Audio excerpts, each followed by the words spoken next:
MLA మాట వినమన్నారు. వినకపోతే ఉద్యోగాలు ఇవ్వట్లేదు. వాళ్ళు చెప్పిన వాళ్ళకే పోస్టింగ్ వేశారు. అక్కడ వాళ్ళు చెప్పిన వాళ్ళకి పోస్టింగ్ వేసాక వాళ్ళు విధేయత కాకుండా ఇంకెట్టుంటారు? అంతే, విధేయత లేదంటే అక్కడ కనుక మర్డర్ జరిగింది అనుకోండి, సూసైడ్ అని రాయమంటే రాస్తారు వాళ్ళు, లేదా శవాన్ని తీసి కాలంలో పడేసి డ్రోనింగ్ అని రాయమంటే రాస్తారు వాళ్ళు. అంతే.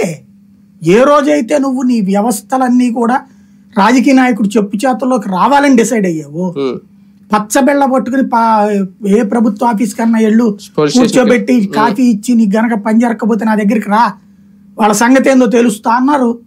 దాన్ని ఏమైనా ఆపారా? అచ్చెన్నాయుడితో ఏమైనా తప్పండి పొరపాటు అయ్యిందని చెప్పించారా? లేదా చంద్రబాబు గారు మీటింగ్ పెట్టారు, కలెక్టర్ మీటింగ్, ఏమైనా చెప్పారా?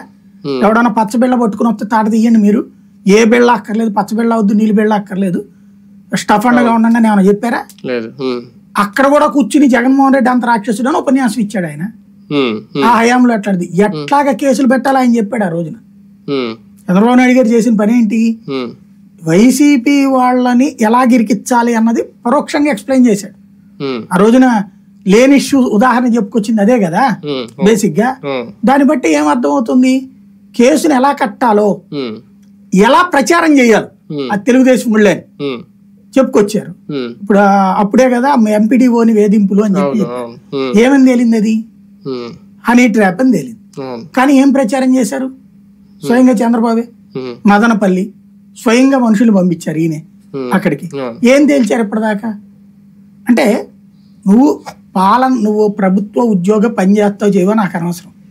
రోజు నువ్వు వైఎస్ఆర్సీపీ వాడిని వేధించు, వైసీపీ వాళ్ళ ఆర్తనాదాలు నువ్వు ఎంత తెప్పిస్తే నువ్వు అంత సిన్సియర్ అనే పరోక్ష సిగ్నల్ ఇచ్చాక స్వయంగా ఇంకేం నడుస్తుంది అక్కడ? డెమోక్రసీ అనే పాయింట్ ఎక్కడి నుంచి ఉంటుంది ఇక్కడ? కానీ అధికార పార్టీ పరువు పోవట్లేదా? తెలుగుదేశం పార్టీ పరువు తీయట్లేదా? ఇవన్నీ చూస్తా ఉంటాయి. సింహం మావాడు సింహం అస్మిత్ రెడ్డి